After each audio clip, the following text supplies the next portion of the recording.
Welcome to the Bookish Hour with your hosts, Sarah E. Burr and J.C. Kenney.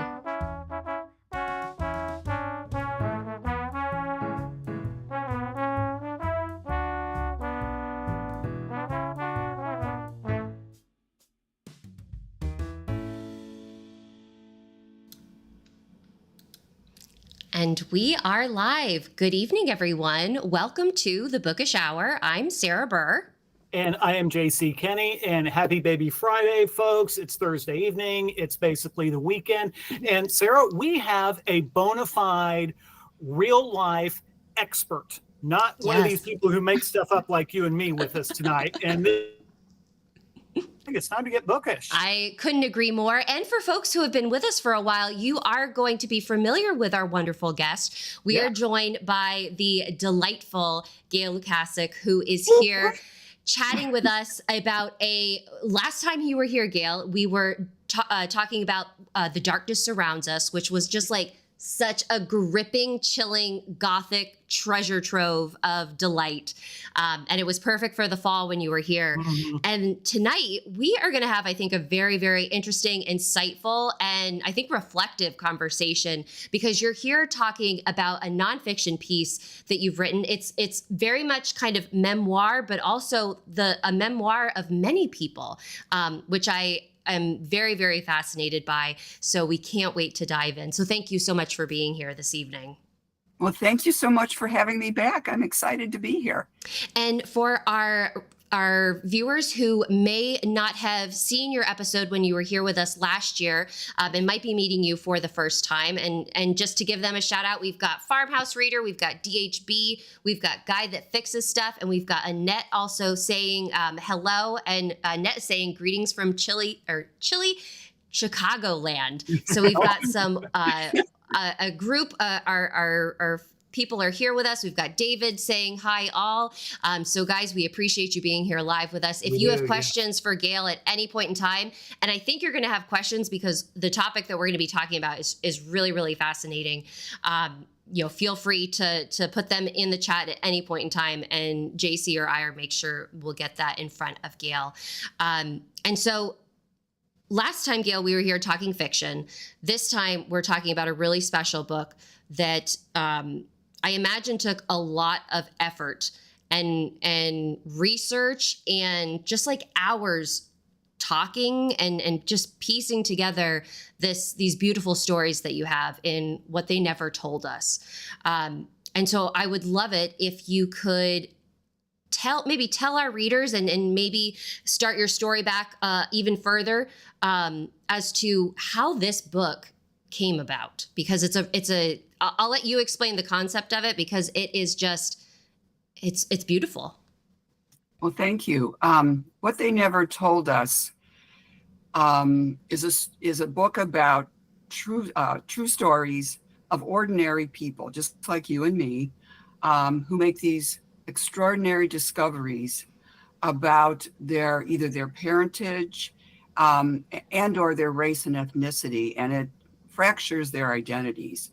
And most of them in the book are DNA discoveries. They take into commercial DNA tests, but not all of them.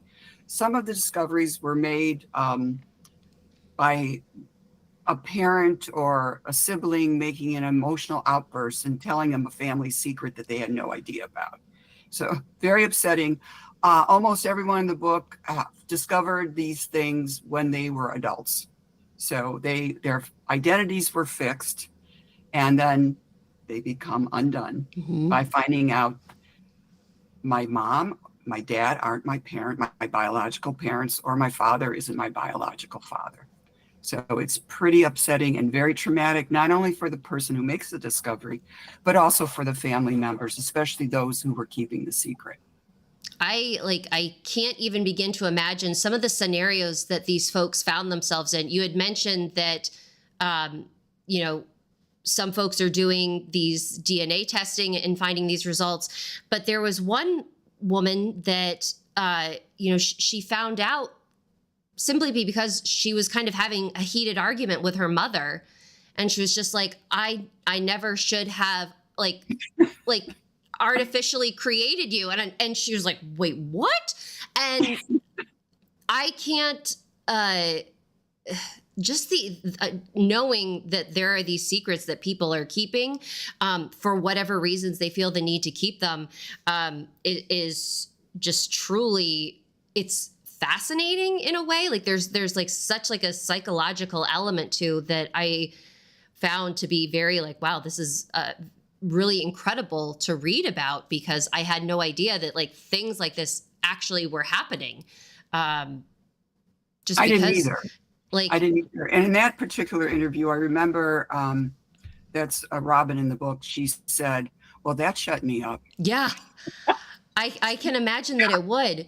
And so I'm wondering, Gail, if you feel comfortable sharing, how did this book come about?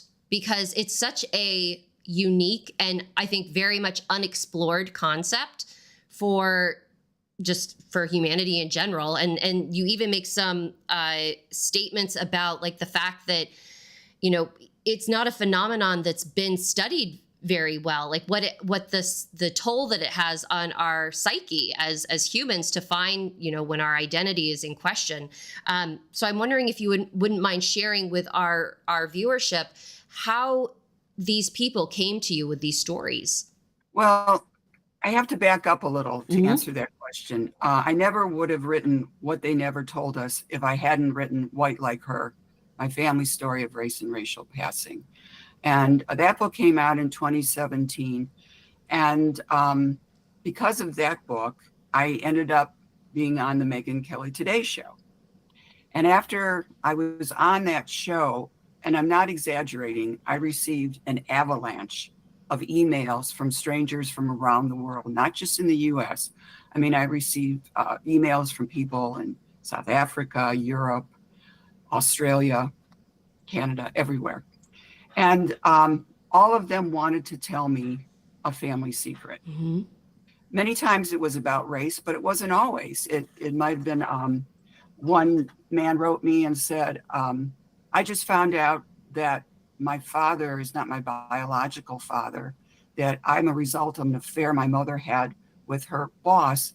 And he said, I thought this was so heartbreaking. He said, and I know my siblings just wish I'd go away and be quiet, because he was the only one in the family that was a result of this, you know, relationship. Mm-hmm. So I was very busy when White Like Her came out. So I didn't have a lot of time to think about all of these secrets I was being told. However, I did answer every single person, because in some cases they wanted just someone to listen to them, to respond. Some of them wanted a little bit of advice. I don't give advice, but I just told them what I did.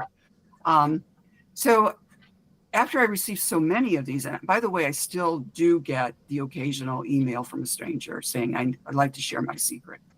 I decided, well, it seems to me that these secrets aren't being heard. People don't have a vehicle to tell their secrets. So the more I learned about it, I decided, well, that's going to be my next nonfiction book. Instead of writing about me, though I do tell a little bit of my story, as you referred to in the beginning, the majority of the book is about other people who make these kinds of discoveries. Now, my discovery was a racial discovery, but both my parents were my biological parents. Mm-hmm. But in this book, either one or both the biological parents the parent is not the biological parent, or both. So some people, in some cases, they were adopted. They didn't know they were adopted. And then, as you referred, there's a whole section on people who were donor conceived.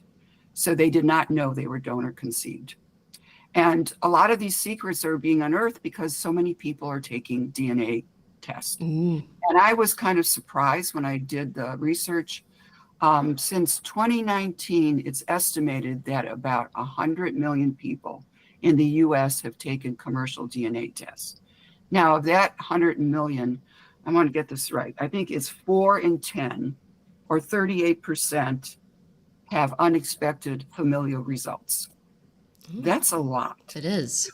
That's a lot of people. And, you know, we've seen these stories on television, but, and I think you, Sarah, you also referred to this, but usually when we see them, they're kind of glossed over. In other words, I'll give an example. So this man finds out that his father is not his biological father. He goes in search of the biological father. He finds him. They have this wonderful reunion. And now the two dads are getting along great. And there's actually a story in the book like that. The problem is it skips the middle part, all the trauma and trying to redefine your identity to figure out how you're going to integrate this new person into your life, into your family.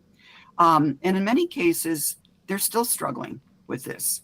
So I hope that answers your question. Oh, no, it does. It does. And more, because it's just, yeah, I think there's like a romanticism of it when it's portrayed to us through the media and whatnot, like, oh, like our family's expanding, like what could be, that's wonderful. And I think to the This Is Us show where one of the characters, he kind of goes in search of his biological father and how his father kind of becomes a part of the family. And you see the challenges that they have. But it's still like you don't really see the pain and that fracture of their person. And so what you had mentioned, like all these people reaching out to you for that need to tell their secret.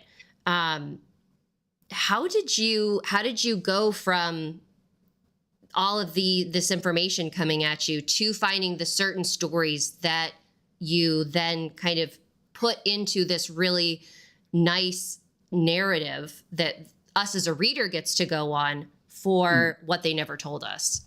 Well, I have two answers. The easy answer is I contacted a woman by the name Cara Rubenstein-Darren, and she is the CEO and founder of Right to Know, and that means right to know your genetic identity. And she's in the book, and she had her own DNA surprise, and she was my resource. But what happens when you do that, and you probably know this as a writer, so one person will agree to be interviewed, then they'll say, you know what, I have another friend in this group, my Facebook group of adoptees, that I think you should talk to this person. Mm-hmm. So it kind of grows from there. So that's the easy answer to how I did that. But I also had something else happen very interesting. And this woman's story is in the book as well. Her name's Jane. She actually did contact me, and she did it through Facebook Messenger. And it was the most interesting contact I've had, because she said, I read, White Like Her, I know all your story.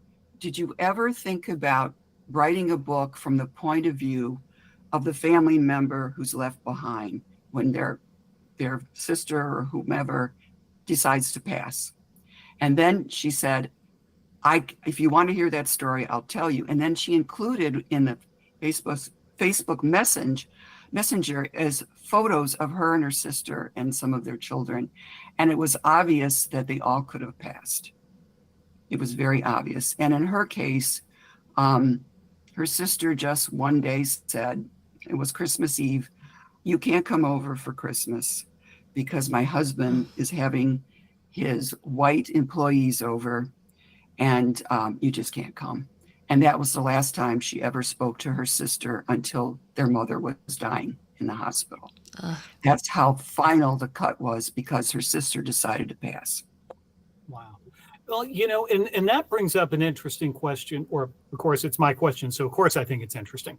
But, one of the things that, because I'm a huge fan, appointment television viewing of Finding Your Roots on PBS. I love Dr. Henry Louis Gates and the stories that we learn that people, when they do all the DNA research and relate the stories of the celebrities and when they find out about their pasts. But one of the things that my wife and I have often talked about, especially when it's very common really on the show, when you have white folks find out that, okay, they go back X number of generations and find out, some, great grandparent or something like that, maybe owned slaves or fathered, children, with a slave woman. And so one of the things we've always kind of been curious about is that the show always wraps up where they get the really big fancy, family history, and it seems all very happy. But to your point, Gail, it's like, okay, what happens next? How do, they go home? Presumably folks are going home and it's like, oh, wow, it's like I had no idea, that this, about my past. So I guess this is a long meandering question of, for folks like us who are regular folks who are doing these DNA tests or who are going to the library, doing it old school and going through the records, and they find something unexpected in their own past. Can you maybe talk about some of the resources, like you mentioned briefly about, it's like, hey, these are some of the organizations that can maybe help folks, whether it's with support or some things like that, maybe? Yes, as I just mentioned, Tara has an organization. Just go online and Google Right to Know. Right to Know. And she has a great website. It has resources, whether you found out you're adopted, donor conceived, or, you were a product of a liaison, that you didn't know about. So she has resources there.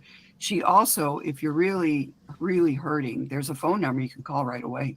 And there's someone standing by to talk to you. Oh. But she also gives a list of resources. There's a magazine called Severance magazine. I would recommend that because that also has resources, and they have articles written by people who've made these discoveries telling their own story. Also, Right to Know has those narratives as well. So I would start there. And there's also DNA Angels, which will help you in your genetic search to put that all together. It's very disorienting to make this. I mean, I made that discovery, as you know, and that was White Like Her, the book I wrote. When I made the first bit of that discovery, this was 1995, so I didn't have any resources. There was no ancestry for me to go to and check things out. I just was looking for my grandfather, my mother's father, and I found out through the 1900 Louisiana census that he, at the time, was about 2 or 3, and all the Fredericks were listed as Black. I had no idea. And when I was at a family history center, when I went to the woman who was running the center, because I want to check that that's what that meant, because that was the column for race. And she says, oh yeah, B means Black. And then she just let loose with racial slurs in what I'm sure she thought was a joking manner, but she kept referring to a type of candy that begins with an N, the N word. Ugh. N babies. I never heard this candy. And I was just stunned. And then she ends up by saying, oh, you're the person with all the slaves in your family. Well, I had no idea what she was talking about. I got out of there so quickly. It's January, it's Chicago area. It was freezing. I sat in my car. I couldn't even start my car. And I looked at myself in the rearview mirror and I said, who the heck are you? When you walked in there, you were a white woman. When you walked out, I didn't know. So that's how disorienting this is. It's just, you just don't know how to think of yourself. I was 49 years old. I was an adult. And it also didn't help that you had this like terrible interaction with another human. It's just like, when I read that, oh my God, that was terrible. Heartbreaking. It was enraging. And I just want to say thank you for putting that into the book, because, because that could not have been easy to not only, I just can't imagine how difficult it was for you at the time, but then that can't have been easy to go back to it, again and again when you're doing this for so many other people, through all of this work. I thought I didn't have I guess I don't want to use the word right. I didn't have the right to tell other people's stories unless I was telling my own, as well as the preface to the book, so that people understood I'm not just a journalist who's dipping into other people's lives and extracting, their most personal, intimate things without sharing my own. And that's why I started the book by doing the short version of that. And then telling once I knew all this, I wrote the book and I was on the Today Show, how I had to redefine myself racially, because every time I gave a talk, I don't care where I was, I could count on one question. And that was, now that you know your ancestry, so how do you identify racially? And up until the point I was on the Megyn Kelly show, Today Show, I was saying I was a white woman with Black ancestry, and everyone seemed to be pretty happy with that. And then once I was on the show, about 10 days later, a woman who identified herself as Black went on Amazon and just pretty much skewered me and told Black people not to read my book. And she hadn't read it, but she said I didn't honor my Black ancestors. Mm. At that point in time, this to me was very painful. I thought, it didn't matter what answer I gave, someone's going to be unhappy. Someone is not going to like what I say. And so I started thinking, well, maybe I should give the answer that fits me. And so it took me, as I say in what they never told us, it took me several years to finally decide on how I was going to identify. Mm-hmm. And I know that that because you write about that experience and how just raw it was, and you knew that this person hadn't read your book, because in White Like Her, you are honoring your ancestry, and you are reaching out to these family members that you didn't know existed, and you are engaging with them, and you're building those relationships. So the thing about having written White Like Her and going through that whole experience, when I did sit down with the people I interviewed, which it took me close to 2 years to do all the interviews and write them up, many of them said to me, I feel like I can tell you things because you're going to understand it. I don't have to explain everything. You're going to really understand what I went through and how this changed my identity, which I thought, yeah, this is shared experience between us when I was talking to them. And that really made it easier for them to speak to me, which is, I think, why they go so deep. I think you mentioned that they go so deep into their own stories, because basically, really, I'm a stranger. They really don't know me. There was one, sorry, Jim, I just, in along with this vein, with, these conversations that you were having with the folks that you interviewed, I listen to a lot of podcasts and a lot of investigative podcasts where you have a reporter going up saying, I'm doing a story about so-and-so. Can I get your, can I get your take on it? Or can I ask you questions about it? And a lot of the times these folks shut down. They're like, nope, I don't want to talk. What do you think?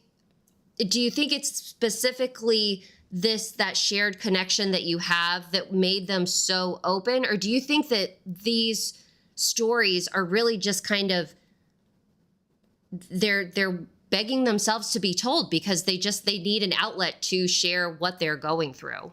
I think it's both. And not in all cases, people I contacted did talk to me. In the donor conceived section, as you know, there's a group of 49 half siblings who share the same donor. And those are the ones that would talk to me. Some of them, because they're a huge group, they're a very tight group. Some of them didn't want to talk to me. And you also know that they chose to be anonymous. They're not using their real name. So not everyone did want to talk to me, and I respect that. I mean, not everyone wants to have their story told in a book. But I think in a lot of cases, they had this altruistic need to share and to help. I'm going to tell my story, and by telling my story, it'll help me and others. And they actually said that to me. So, well, and that's chiming in, saying that oftentimes strangers are oftentimes safer than family members. And so that and that kind of brings up something that I kind of want to ask a little bit about, because Sarah and I, and you, Gail, we are mystery writers when we're making stuff up, not dealing with real stuff. The DNA research, you're trying to solve a mystery. Yeah. There's this big question, which obviously, with your book, there are questions a lot more important than, my who killed this bad person in my latest cozy mystery. But could you maybe talk about, since you've written mysteries and you've written, these two wonderful nonfiction books about, the past, are there parallels, do you see? And if so, can you maybe talk about, the parallels that you see between the two? Yes, definitely parallels. And when I was thinking about writing White Like Her, again, I was on Genealogy Roadshow first, and again, receiving a lot of email from people I don't know. And they were urging me to write the book. I hadn't even got that together yet. Everything was so, new and fresh. And, I discovered the new family. I didn't, the lost family within 3 days of being on the show. And it was like, ooh, whirlwind. So people were telling me one of two things. They were telling me one thing for sure, you have to write a book, but then they were divided. And I was saying, well, I was divided. Should I write a fiction book? That's what I'm used to writing. I've never written a nonfiction book. Or should I write a nonfiction book? And almost everyone said, we want a nonfiction book because we want to know the true story. So then I started thinking, no one knows my mother. She's not famous. I'm going to write this memoir, and who's going to really care? So, it took me a while to kind of get over that. And then I thought, maybe in the way you tell it might help. And I said, let's tell it like a mystery. And let's bring the reader along as you make your discoveries going back in time. They'll make it with you. And that each chapter would end on either a question or a discovery. Mm-hmm. And that's what I did. And after the book came out, many people commented, this reads like a mystery. And that was my intention. So I try to use those same strategies with what they never told us. I didn't do any of the DNA genetic research. That was already done. But I wanted the reader to come along with this journey as the person is telling their story now, how they made that discovery and what happened. And as you know, in many cases, these are pretty dramatic discoveries. One day you think that's your father, and the next day you find out, well, he's not your biological father. He is the guy who raised you. So then you have to go and search. Well, all of them go in search of their biological parents, because what I learned is that that's how you heal.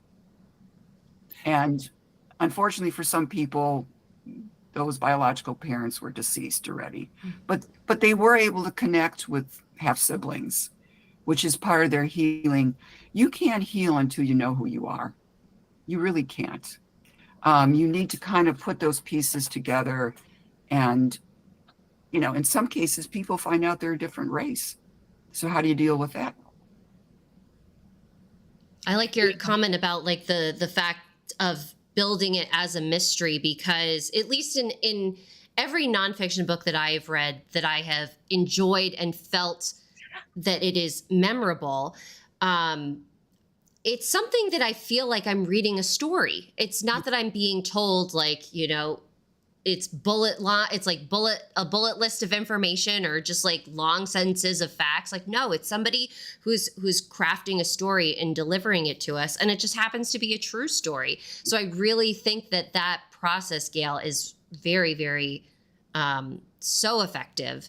And I love that you chose out of all the genres that you could have kind of emulated, that it was the mystery genre. Yeah, baby. Mystery writers rock. Sarah, we have a lovely comment from Annette. Read it because I'll mangle it, because I always mangle comments. So. Okay. Well, we have Annette saying into what you had just been talking about, Gail, how much she agrees. My half siblings have healed me, and I am so grateful for them. Oh, that's great. I love that. And seeing that, and knowing that we get to those moments of healing is I think something that the readers of your book will be able to take with them. Like, yes, we're going to unpack a lot of things. We're going to go through a lot of trauma, but like it doesn't always just continue. It's not like a cycle necessarily. Like there can be growth and there can be goodness that comes from all of these discoveries. So I think that being able to share that with the world is really special. And I'm wondering, when it comes to your, you decide to write this story, or you decide to sit down and gather these stories and then put them into some type of format so that you can deliver it as a book. Similar to where you were talking about, puzzling it together like a mystery. What were the different themes that you wanted to make sure that you really captured for your audience so that, what they're learning and just kind of like the big information that they're taking away with them? Well, okay. I don't know that I had in mind a theme necessarily. I mean, I knew that I tend to be a sort of an organized person. I think most mystery writers have that kind of brain that wants to organize and drop clues and do all these fun things. But for myself, I needed to organize it in 3 ways. In the first section is race and ethnicity. I figured because there were so many stories that dealt with that. Then adoption, and then donor conception. So that was an organizing principle. And for adoption and donor conception, I felt like I couldn't just tell the stories, because I think we'll make judgments on the parents that I didn't want to happen if we just looked at it from 21st century viewpoints. The mores of today are not the mores of mid-20th century, when there was so much stigma around some of these, around actually adoption, sterility, inability, infertility, unmarried pregnant women. You have to understand what was happening then to understand why parents kept these secrets. And in some cases, donor conception, they were told by the physicians, you shouldn't tell the child they're donor conceived. It'll mess them up. So I thought it was very important when I wrote the book that for adoption and donor conception, I gave that background, that historical background, so that we understand where these secrets came from, why they were kept. And that would make more sense when they're revealed through, the adult children who make the discovery. That doesn't make it any less traumatic to the person making the discovery, or for that matter, the parents, if they're still around. It's still traumatic.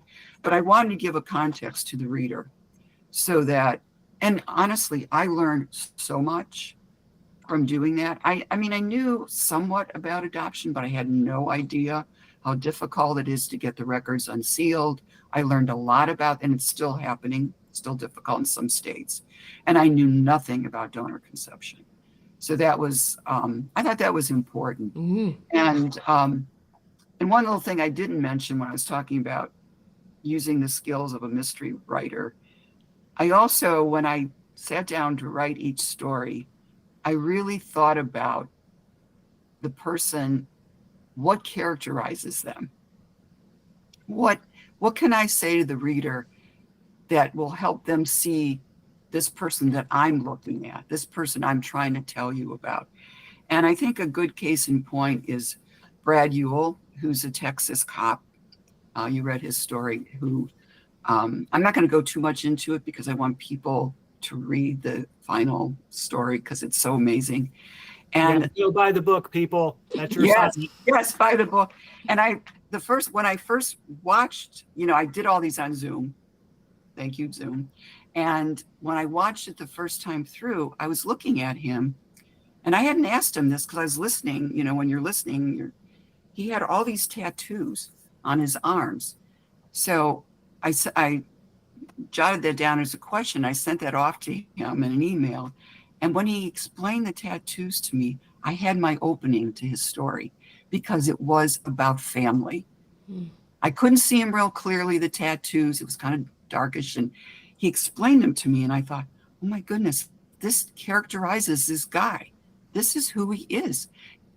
his story of family runs so deep in him that he tattooed it into his skin. Oh, wow. That's And that's what we do in mysteries, right? With characterization, we're looking at people. How can we characterize, the victim, the murderer, whoever? We look for those things. We can't tell everything, but we hone in. So that's what I tried to do. That's so cool. That's I would never have thought about that. So folks, we've got about 25 minutes left in the show. This has just been so fascinating and so illuminating. Want to let you know, remind you, if you got questions for Gail, comments, please put them in the chat. We will definitely forward them to them. I do want, and I was going to ask a question that I wanted to ask, but DHB, you get priority here. DHB would like to know, was there more trauma caused by, or Sarah, what's it? I'm having trouble reading DHB's comment. Sorry, my phone gets. No worries. I think so. The question is, was there more trauma caused from one type of secret than another? So did you find that like all three kind of the different identities that people were going through, was there one that kind of rocked the boat more intensely than, somebody who is donor conceived? I guess, was their trauma different or deeper, more severe, less severe? I don't even know if we can really answer that. But did you find that in that experience, like there was one that really, really shook people? I didn't find that one was more traumatizing than the other because they all had their degree of trauma. In some respects, it depended on what was happening in that person's life at the time. And I'll give an example. It's the Chicago area school teacher. He was a guidance counselor. And I'm going to see how I can say this. He found out his daughter, it was during COVID, they were doing a book and it was about abuse. And so they were all on their Zooms and it was Q&A. And one person said, well, if you're being abused, I don't see why they were in, I think she was 12. I don't see why they don't say it. And the daughter piped up and said, well, sometimes they can't. So that was a trigger to the teacher. She pulled her aside and found it. Long story short, they found out that she was being abused by her grandfather. Oh, God. And so this is what happens. I'm not going to go into the whole story, but this happens to the man in the book. And the father, he goes undercover actually to get his father arrested. Oh, wow. He is arrested. And so I think 6 months later, he's in jail. The rest of the family go on a vacation. They have some little altercation with parking. And his wife says to the mother-in-law, well, don't be upset. He's angry just like his father. And she said, that's not his father. Oh, wow. Okay. How we found out he was donor conceived. So there's a plot twist for you folks. So not to be making light of it, but yeah, that's yes. Wow. So he had to cope with two big traumas very close together. And he's done very well. And the fact, like we had talked about earlier with I think it was Robin's story where like her mom was like, why did I go through all the trouble of having you conceived? And it was just like the fact that like these things just slip out. It's like, how deep are they? Or are they always just like floating right at the surface, like waiting for that trigger? That too. I think they come to a point in their life, the person who's keeping the secret, they just can't keep it anymore. And you can imagine the kind of stress this woman was under to find out her husband was abusing his granddaughter. And that wasn't the only abuse he did. I'm not going to go into all that. But so she just couldn't take it. Maybe she said, it's time you know the truth about this man. He's not even your real father. Wow. So I want to change gears just a little bit here and ask kind of a technical kind of business of writing question, about this book, because you are telling a bunch of other people's stories. And it makes me think a little bit of Only Murders in the Building, the new season. I think it's episode 2, when we have Charles and Mabel and Oliver go out to LA, and they're on the big table meeting with the producers and the directors, and they say, we want you, we're ready to go with this film, but we need you to sign over your life rights. And of course, it's the funny, silly scene and all that kind of stuff. But it makes me wonder, you're writing these wonderful, painful, but yet wonderful stories, of these people. From the business perspective, what did you have to do to get permission, kind of from that legal publisher? I'm sure the publisher said, Gail, we need something more than just, they told me I could do this. Yeah. Okay. Yes. Like I said, I'm changing gears. I thought it wasn't going to be as complicated as it ended up being. Let's just put it that way.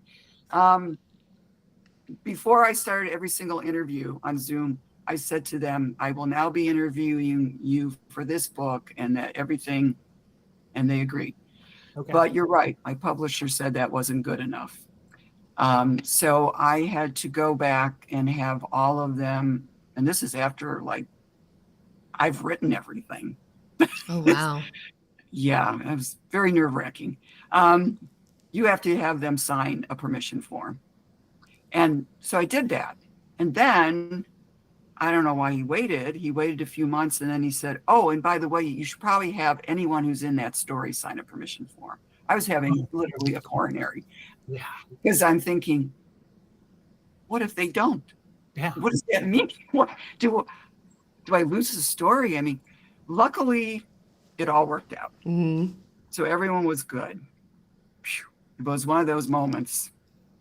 Because there are definitely some folks that you may not want to reach out to and be like, hey, can we tell this story where you may not be portrayed in the best of light? Yeah, there was one, but we changed her name so she felt better. Mm-hmm. Yeah, that's why some people aren't using their real names. I'm actually surprised as many people who did use their real names. Yeah, I was too. Case in point, I'm actually writing up a story for a presentation. Bruce Paul Scott, who, as you know, was from this large 10 kids Irish Catholic family, and he didn't look like anybody. I don't mean to laugh. I'm from a big Irish Catholic family. I know exactly where you're going with this. Well, yeah, they're all blue-eyed and fair skin, and he's dark curly hair, dark eyes, tans easily, he tells me.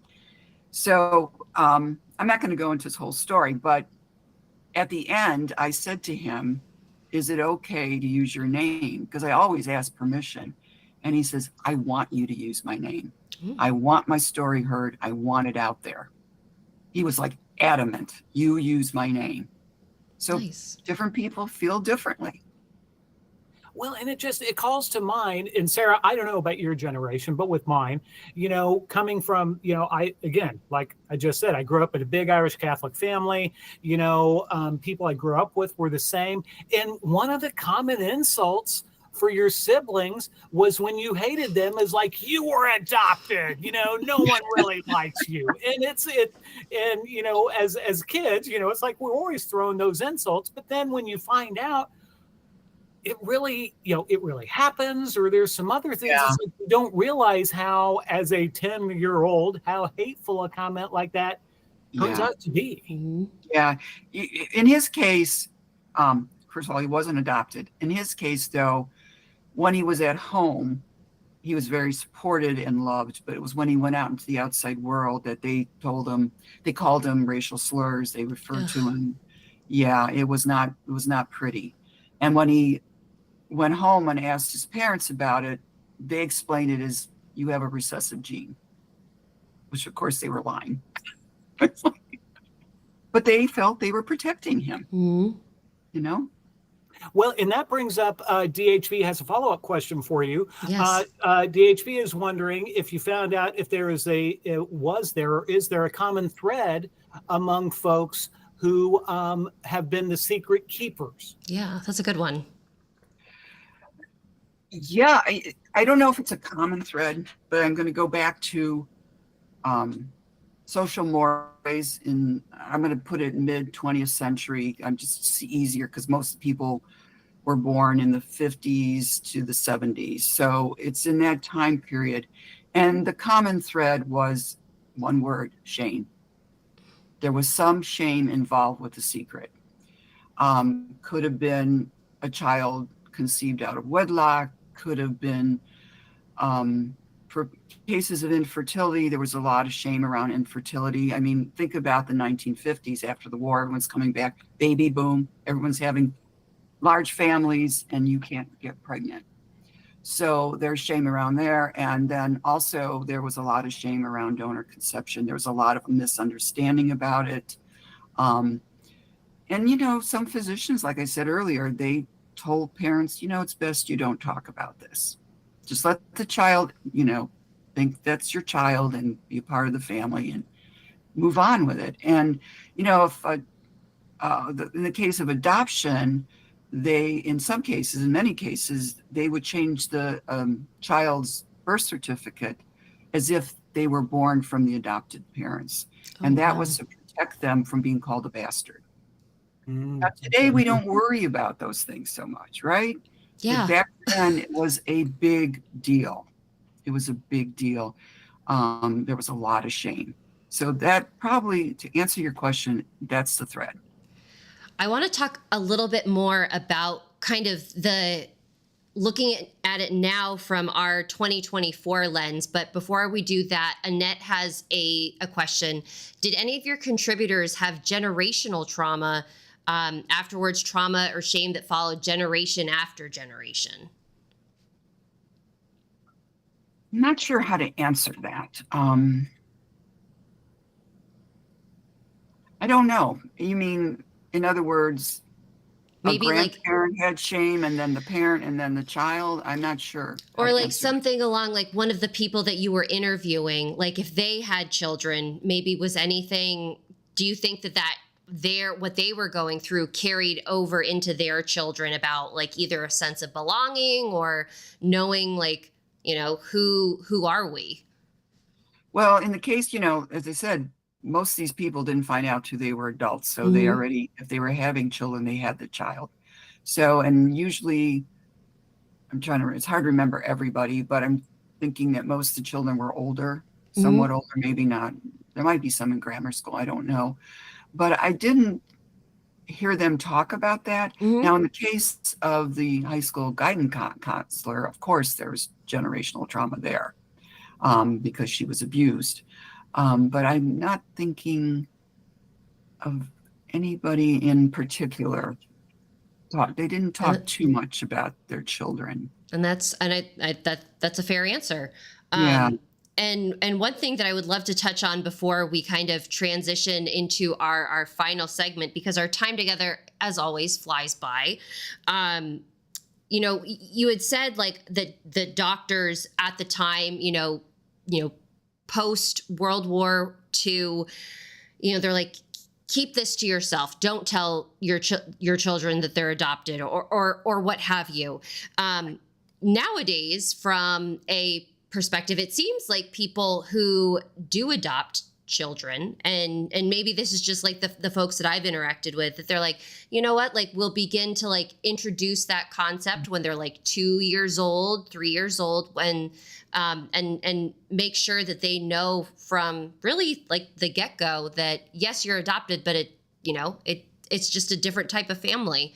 Do you think that the secrets that you have talked about in this book, Gail, do you think as we move forward in society that they'll be as prevalent as they were? Do you think, I guess, that those factors of shame are still there as great or profound as they were in the 1950s? Well, I'm not an expert on that, but I would say no, they're not as profound. I should say one more thing about adoption. In some cases, I said donor conception, they were advised in most cases not to tell, but in adoption, sometimes they were told to tell. Okay. That was like a question, should I tell or not tell? They were encouraged to tell, but some parents didn't want to. So that was a choice of the parent. they didn't have to tell. Gotcha. Okay. Yeah, they didn't have to tell. But I would hope that things are better now. It seems to me they are in terms of the secrets. But, I'm sure in every family there's still secrets. Mm-hmm. Well, and along that line, I'd like to know, and I'm going to pin you down here as an expert here, Gail. So if somebody wants to do some genealogy research, but it's like, I don't want to go to ancestry.com. I want to kind of, yes, it's all, we've got the internet, but I want to kind of go old school, kind of do the library thing, stuff like that. What would you recommend for like maybe a first step? Say, okay, if we're going to say, okay, Jim says you can't go to, ancestry.com. Where would you say, to someone who wants to find out about the past, where would be a good place to start? Well, I think, you can start the way I did. You can just start looking at census records. I don't know if it's the gentle way. It certainly did prove that for me. Mm-hmm. But, most libraries has a librarian who specializes in genealogy, and it's always good to talk to that person and get some advice. I don't know if you're aware of this, but actually Ancestry now has a sort of disclaimer that you might find out things you're not prepared for. I put that in so that people know. I don't think anybody reads it. Well, but it's I'm just like my exposure to all of the genealogy stuff is through the forensic genealogy of linking somebody's uploaded their DNA to ancestry.com. It hits on that they're connected somehow, a third cousin of theirs committed an unsolved crime, and you have to go back in time. And I find that to be really, really fascinating. It's like how many. And then you get a call from the police. It's like, hey, can we ask about your family? We're checking out this murder. I'm like, whoa, what did I stumble into here? So I mean, the world is just, it's growing so exponentially with these types of advancements that we have. And, the way we're more connected, but there's definitely a lot of stuff that it churns to the surface. Well, I think, most people, when they decide to do one of these DNA tests, it's for fun. Mm-hmm. Yeah, let's see if I came from Germany, if my ancestors, that's great. That's fine. But I don't think they're always prepared for what they might find. I'm too afraid to do mine. I was like, I'm comfortable. They say ignorance is bliss. It's like, I'm comfortable living in oblivion.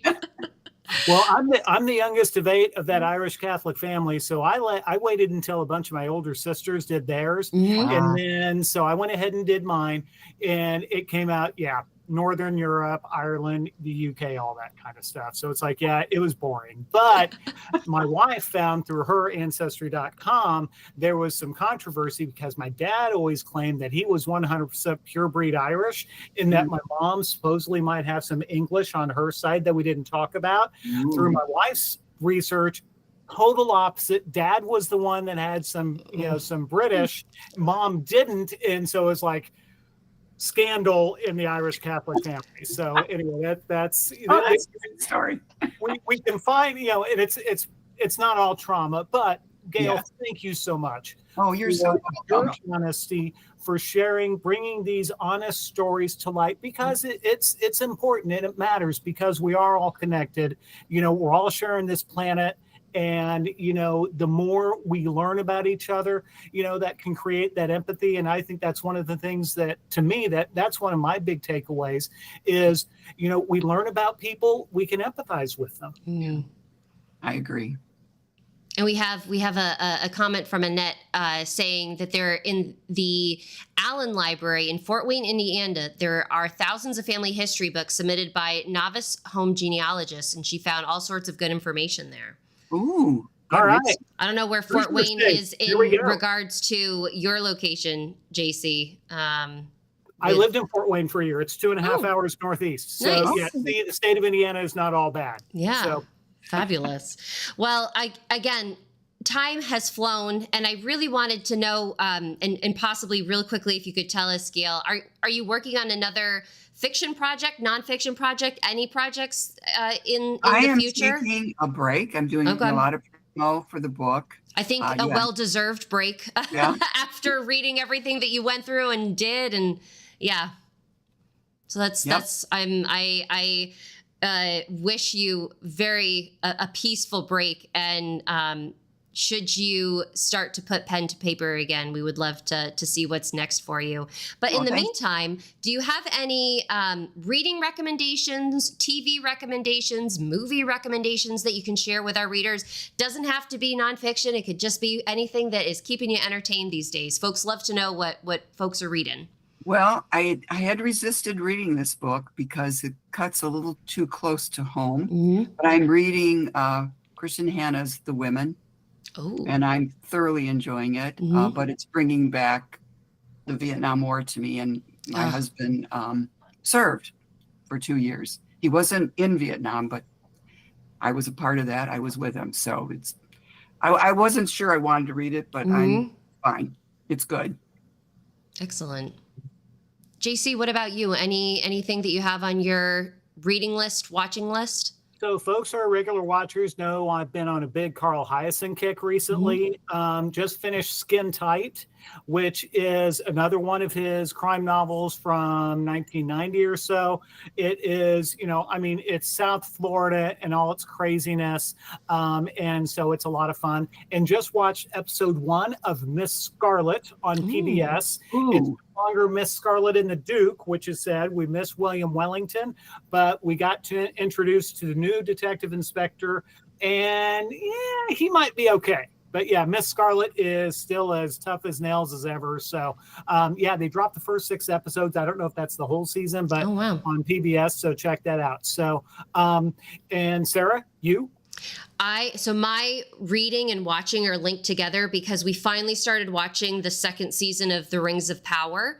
I wanted to wait until they were all out so that I could binge them.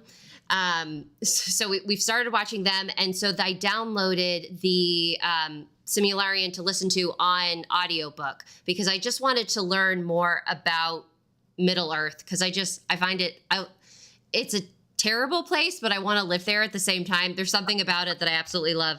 So I'm listening to that on audiobook. I also downloaded The Children of Hurin as a follow-up too.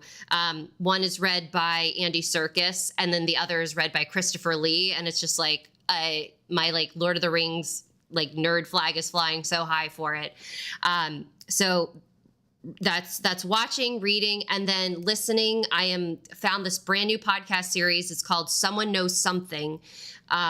Oh my goodness, what amazing storytelling. Season 1 is about a missing child. He's 5 years old, goes missing while he's fishing with his family.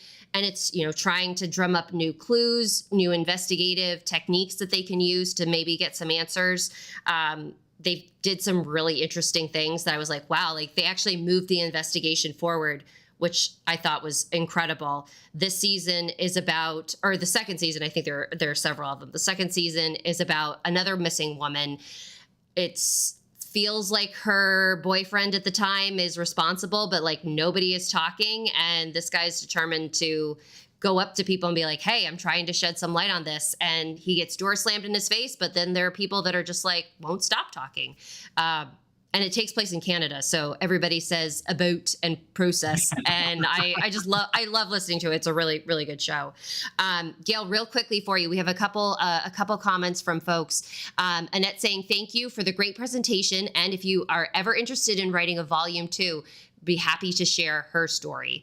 And we have David saying that his family found out that they had Viking ancestors. Cool. So I am, after seeing some of the shows that I've watched about the Vikings, I'm like, whew, that's intense. Those are good shows. I watched them. They're good. That is a wild time of history. Yeah. we live. I mean, can I add one more movie? yes, of course, of course. We just saw Gladiator 2. Loved it. Oh, How it was it good? I saw Wicked for a second time this past weekend. I didn't do Glicked where I did Gladiator and Wicked, but Wicked was fabulous. It was parts were almost Shakespearean to me. That's how good that actor is, Paul Mescal. But then we have tickets to go see A Complete Unknown. Oh, that is the bio of Bob Dylan. Mm-hmm. Oh yes. Oh, okay. That's Timothée Chalamet, I believe. Yeah. It'd be interesting to see how he does. He seems to be like the Hollywood it boy right now. So it'll be interesting to see like what his shift is. And David, real quick, David, want to let you know that DHB is sending you a skull shout out in honor of your Viking heritage. That's funny. Gail, for folks who, and you all, after you have bought Gail's book, actually books, because there are a lot of Gail's books you need to read. After they have bought all of your books, where can they find you? What's your website? Do you have a newsletter? How can they keep in touch with you? Yeah, go to my website, just www.gaillukasik.com. Yeah. Okay. I'm there. I answer everything. Yeah, it's like as long as you're nice. If you send Gail an email, she will get back to you. Which big props. Thank you so much for being here. This was a really like so many adjectives conversation, because it was fascinating, it was moving, it was entertaining, it was just like it was wonderful. So we really appreciate you being here with us this evening, Gail. It's always lovely to talk with you. Lovely to hear about your process, how it differs from your fiction writing versus nonfiction, and looking forward and wishing you a wonderful rest as we head into the holiday season. Yes. So again, thank you so much for being here this evening. It's my pleasure. Thank you both. You're wonderful. Oh, well, thank you. And to our wonderful viewers who joined us live, we always appreciate you and your comments. We love having you here and getting your feedback and being able to be bookish with you. We have one more episode of 2024 this year. Next week on Tuesday, at 4:30 p.m. Eastern time, we are joined by Midge Raymond. She's coming back. Midge was actually here earlier this season with her husband, and they were talking about their fabulous twisty thriller Devil's Island. But we're actually going to be hearing from Midge and her new novel that's out that she wrote herself. So it'll be really interesting to hear her perspective, solo writing versus writing with a partner. So I hope that you all will be able to join us next Tuesday, and then we'll be back in 2025 with more fun shows and more incredible authors. So again, thank you everybody for being here. Happy holidays. And until we see you, stay bookish. Bye, everybody. Thanks, folks.